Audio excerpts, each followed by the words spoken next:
كفاية بقى روتينات ونشيل ونحط ونمسح ونغرّق في الأرض، قُلت النهارده أنا لازم أعيش معاكم يوم كأميرة يعني بدون مونتاج، لازم أورّيكم شخصية أميرة مع ولادها في البيت في يوم عادي جدًا من غير مثلًا ما كنت هاصوّر، بس قُلت أدّيكم لقطات كده من الأحداث اللي بتحصل في اليوم. بس قبل ما نبدأ الفيديو بتاعنا تعالوا بجد ندعي لإخواتنا وأهلنا وحبايبنا أهل فلسطين، يا رب ينصرهم ويشفي مرضاهم ويرحم موتاهم ويبعد عنهم كل شر يا رب العالمين، يا رب بجد ربنا ينصرهم على أعدائهم يا رب العالمين إن شاء الله. بعد كده بقى تعالوا نتكلم عن الفيديو. النهارده قررت إن أنا أدلّع أولادي، ومش عايزاكم تتعودوا على كده علشان بكرة هنرجع لساندوتشات الجبنة والخيارة اللي مش هينفع تتنازلوا عنها أبدًا. فبما إن النهارده كان عندي بانيه قبلها بيوم كنت عاملة لهم بانيه، فكنت مزوّدة الكمية بقى شوية قُلت إيه علشان بكرة أدلّعهم بقى من نِفسهم بقى يوم ما هُم رايحين المدرسة بقى. صحيح الحاجة غالية وكده، بس لازم يبقى في دلع يوم في الأسبوع وكده. فقُلت لهم خلاص أنا بُكرة بقى أعمل لكم إيه، ساندوتشات بانيه، وكل واحد منكم ياخد منّي مصروفه في إيده وتحمدوا ربنا وتقولوا لي مع السلامة وباي باي كده وما حدّش يتكلّم بعد كده. وزي ما اتفقت معاكم بُكرة ساندوتشات الجبنة ومش عايزة اعتراض وعايزة تقولوا عليها الحمد لله وتاخدوها في الشنطة وتمشوا على طول. وهنا الأستاذ محمد كان بيحاول يعمل قلب، أنا اديته البانيه بقى فعايز يورّي لي مدى امتنانه ليّا وحُبّه بقى بمناسبة البانيه اللي أنا مدلّعاه بيه النهارده، فعمّال يعمل قلب يقول لي: "بيتعمل إزاي؟" قُلت له: "أهو." بقيت أعمله له، فسعيد كمان بقى تدخّل في الموضوع هو كمان، وكان بيورّينا نعمل القلب إزاي. نفس الأحداث اليومية إيه يا أميرة هذا المشهد اللي أنتم شايفينه، ملك بتبقى قاعدة بالطريقة دي قدّام سلمى، وسلمى عمّالة تفتكس في شعر ملك. هتقولوا لي يا أميرة أنتِ ما بتسرّحيش لملك ليه؟ هاقول لكم بيعترضوا، ما هو أنا ما أناش مش أنا اتفقت معاكم قبل كده قُلت لكم الكمال لله وحده، ما فيش حد كامل. أنا بقى من عيوبي هي إيه، هاقول لكم دلوقتي بعد أمّا أقول لهم باي باي، باي باي، باي باي، مع السلامة. وهنا بقى كنت باعمل إيه، ما هو أنا بقى أنا هاقول لكم حاجة، أنا عندي 3 بيروحوا المدرسة، وواحد بقى في تالتة إعدادي زي ما أنتم شايفينه كده، قاعد لأمه بقى في البيت قارفها، اللي هو إيه، بنتخانق طول النهار أنا وهو على المذاكرة، وهو يقول لي والله خلّصت، وأنا أقول له أنت لأ لسه ما خلّصتش، على الرغم إن أنا باسمّع له وبالاقيه حافظ، وبيجيب درجات حلوة مع المدرسين، على العلم برضه إن أنا كل يوم أقول له أنت مش مذاكر وأنت مش عارف أي حاجة، علشان تعرفوا الأم المصرية الأصيلة اللي مهما ابنها قال لها بيذاكر هي برضه أنا مش مقتنعة. فأستاذ سعيد بقى كان قاعد كده كانت الساعة 07:30 مش عارفة أنا وهو نعمل إيه، يا ابني نام شوية، يا ابني عندك درس الساعة 13:00 يا ابني سيبني أنام ساعتين، يا ابني نقوم نشوف اللي ورانا، فهو عليه بقى خلاص إحنا يا ماما اقعدي معايا، تعالي ننزل نشرب عصير ونيجي. أنزل فين يا سعيد الساعة 07:30 من هنا لهنا، قال لي: "طب أنا نازل بقى أجيب حاجة." نزل جاب واحدة أوستيك كده وطلع يغيظ فيّا، يقول لي: "أنتِ مش راضية تنزلي معايا، طب أنا هاكل أهو من غيرك." بقيت أخطفها منه زي ما أنتم شايفين وآكل فيها وخلاص على كده بقى وقعدت كلت أنا وهو ضحكنا شوية وهرّجنا شوية ونام يا سعيد، ونمت أنا وهو ساعتين على ما محمد وملك يكونوا هييجوا وكده. بعد كده بقى صحيت من النوم، محمد وملك كانوا جُم من المدرسة، نيّمتهم، أكّلتهم ونيّمتهم، ونزلت أخيرًا، أخيرًا يا بنات نزلت الشارع بقى لي حوالي 5 أيام ما خرجتش من الشقة، وكمان الحاجات دي أنا ما جبتهاش بقى لي أكتر من شهر، المشتريات اللي أميرة ما تقدرش تستغنى عنها بجد، سواء مناديل أو قلافزات أو أكياس للمطبخ أو ورق المناشف اللي هتشوفوه دلوقتي أو الفويل أو الإسترتش، الحاجات دي أنا كأميرة يعني أساسياتي في المطبخ. الظروف صعبة، الظروف ما فيش، معييش فلوس، هاشتري برضه الحاجات دي. يا أميرة فكّري كده ووفّري ومشّي نَفْسِك ومشّي البيت، ما أقدرش برضه، ده أنا كنت هييجي لي ما أنا باكلّمكم النهارده بقى إيه، كإنه بدون مونتاج، باكلّمكم بجد كأميرة إحساسي. الفيديو اللي فات لمّا لو تفتكروا وأنا باعمل المحشي، لمّا جيت أحُط كده أتبِّل الفراخ وعملتها بإيدي، أنا لو أقول لكم أنا كان هييجي لي شلل في اللحظة دي إن أنا أصلًا باعمل كده.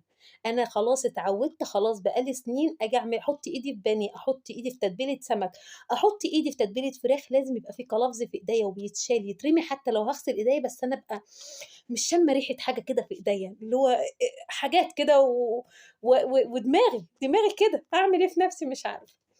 فقُلت لنفسي لأ يا أميرة كفاية بقى يا أميرة كفاية، لازم تنزلي بقى، فنزلت اشتريت شوية الحاجات دي، شوية الحاجات اللي قدّامكم دي بالضبط اللي باجيبها كل شهر أو كل دلوقتي باحاول أوفّر والله على قد ما أقدر برضه أمشّي نفسي ممكن كل شهر ونُص، وممكن في حاجات منهم أدخل فيها في شهرين اللي هي زي الإسترتش مثلًا، زي الفويل، زي الورق دوّة، الورق ده الربع كيلو دول ب10 جنيه، باقطعهم زي ما أنتم شايفينه كده وبيوفّر معايا عن المناديل جامد، بانشّف عليه أي حاجة ليها علاقة بالزيوت، بانيه، بتنجان، بطاطس، باستخدمه كده تحت في التربو تحت البصل والتوم، باستخدمه في درج الطماطم، باستخدمه في كل حاجة، هيوفّر عليكِ بجد كتير جدًا، جدًا، جدًا، تمام؟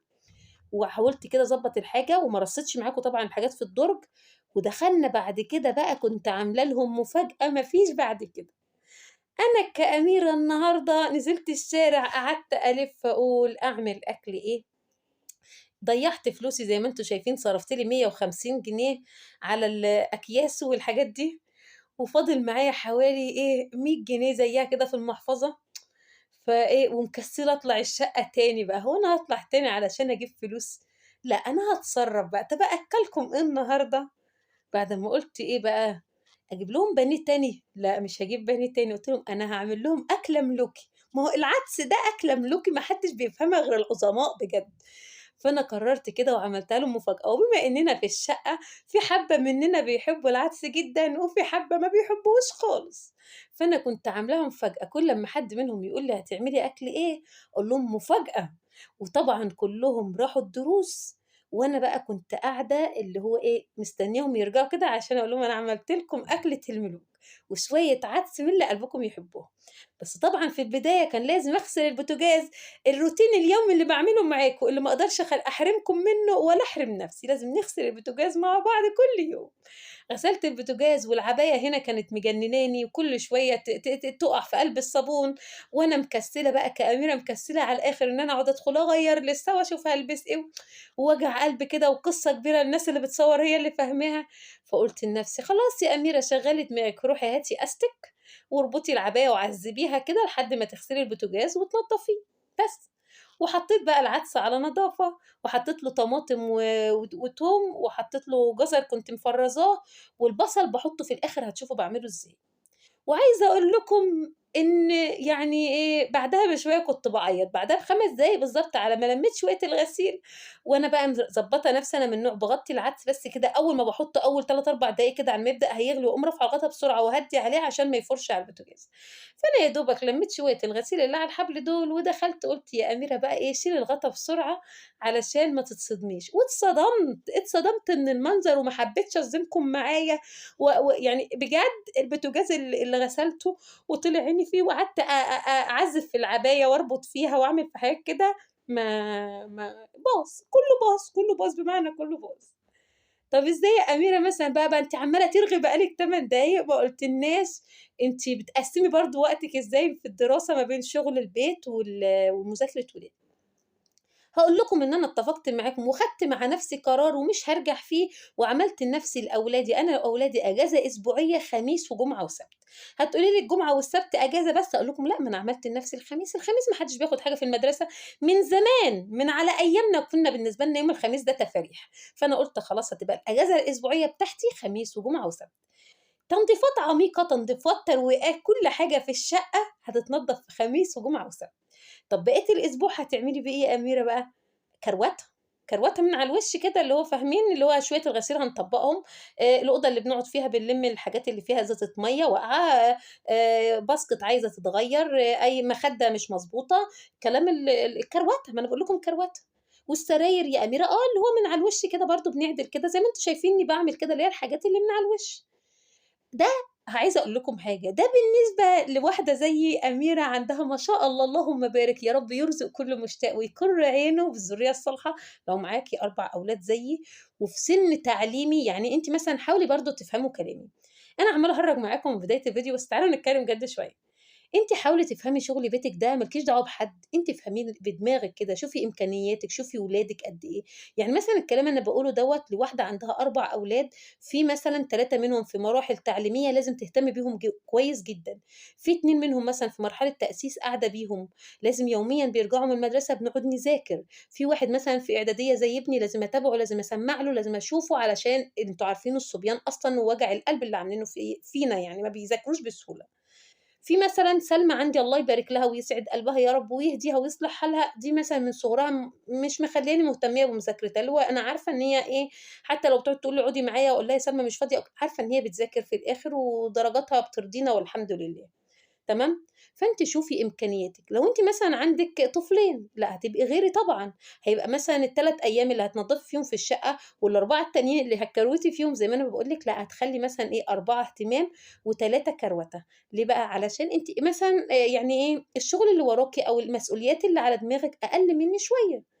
فأنتم ده كل واحد يفكّر كده ويشوف هيعمل إيه في بيته بجد، ومشّوا نفسكم في كده، أهم حاجة تحاولوا في اليوم الدراسة بتاع الأولاد اللي فيه مذاكرة ما تهتموش أوي بالتنضيفات، ما يشغلكوش أوي إن إحنا لازم نروّق ولازم نعمل ولازم، قد ما يهمكم مثلًا إن أنا لازم أخلّص كل الحاجات اللي عليّا، غسيل هيتنشر، هيتشال، هاعدل المكان اللي هاقعد فيه، أهم حاجة حتى لو أنتِ مش هتروّقي الشقة، المكان اللي بتقعدي فيه نضّفيه.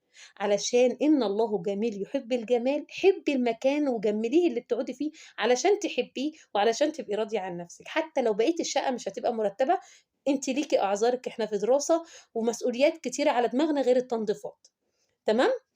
هنا العدس العسل السُكّر ده بقى عملت له البصلاية كده باصفّرها زي ما أنتم شايفين ومكعّب دجاج والملح وأضبّطه فلفل وكمون بقى وناكل واتغدّينا على كده. ندخل للمرحلة بتاعتنا اللي بعد كده اللي باقعد فيهم مع بعض. هنا محمد وملك بقى بنذاكر وعايزة أورّيكم إبداعات أولادي، ما هو بما إن أميرة سِت مبدعة ما هو أنا بُصّوا أنا عندي يعني لازم أولادي يطلعوا هم كمان شبهي، ما شاء الله على الرسم بتاعهم جميل يسِد النِفس. ملك ومحمد جايين لي من المدرسة يقولوا لي: "إحنا رسمنا تعالي نورّيكِ رسمنا إيه." باقول لهم: "إيه ده؟" ملك ده رسم ملك على فكرة المنظّم شوية ده، تقول لي: "أنا وأخواتي." ومحمد إيه يا محمد ده يقول لي برضه: "أنا وأخواتي." طَب فين يا محمد إخواتك البنات؟ قعد بقى يعمل لي شُرَط كده في دماغهم زي ما أنتم شايفين، بيقنعني إن بيعمل لهم الشعر. شايفين الإبداع بتاع أولادي؟ هيطلعوا فنانين زي ماماتهم بالضبط، أنا فنانة وهُم يطلعوا فنانين زيي. وده كده الفيديو وحياة طبيعية جدًا، روتيني يومي لأم عادية مسؤولة عن 4 أولاد ما بين البيت بتحاول تمشّي نفسها وتعمل أكل وتذاكر مع أولادها، وزي ما اتفقت معاكم نسّقي أنتِ يومِك ونَفْسِك بنَفْسِك، ما تخلّيش حد يقعد يقول لِك اعملي كذا، أنتِ شوفي اللي تقدري عليه تعمليه، بس برضه في نَفْس الوقت ما تأثّريش في حق بيتِك. وكده الفيديو بتاعي خلص، شكرًا بجد على وجودكم في حياتي، وشكرًا على كل كومنت ولايك بيتحط لي، باي باي.